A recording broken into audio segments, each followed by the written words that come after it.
नमस्कार, जय महाराष्ट्र. या क्षणाची सर्वात मोठी बातमी. महाराष्ट्रात भाजप पुन्हा जिंकणार नाही.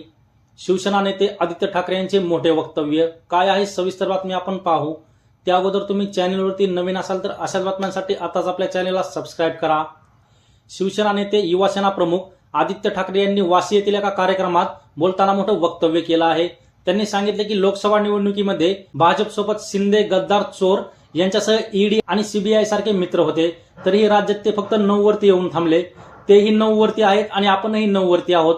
हीच खरी महाराष्ट्राची ताकद आहे. लोकसभा निवडणुकीत सपाटून मार खाल्ल्यानंतर आता शेतकऱ्यांसाठी आणि महिलांसाठी घोषणांचा पाऊस पडला जात आहे. तरी महाराष्ट्रात पुन्हा भाजप कधी जिंकणार नाही असाही विश्वास त्यांनी व्यक्त केला.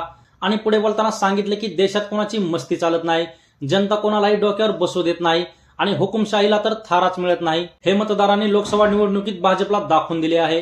आणि 400चा नारा देणाऱ्यांना जनतेने फक्त 240 वरती आणून बसवले आहे. भाजप या निवडणुकीत जिंकले नसून हरलेला आहे आणि संविधान बदलण्याचा त्यांचा डाव शिवसेना इंडिया आघाडीने उधळून लावलेला आहे, असा घणाघात आदित्य ठाकरे यांनी यावेळी केला. तर तुम्हाला काय वाटतं, आदित्य ठाकरेंनी केलेले वक्तव्य योग्य आहे का आणि महाराष्ट्रात पुन्हा भाजप जिंकेल की नाही ते तुमचं मत कमेंट बॉक्समध्ये मांडा. आणि अशाच राजकीय बातम्यांसाठी आताच आपल्या रे या महाराष्ट्र या युट्यूब चॅनलला सबस्क्राईब करा.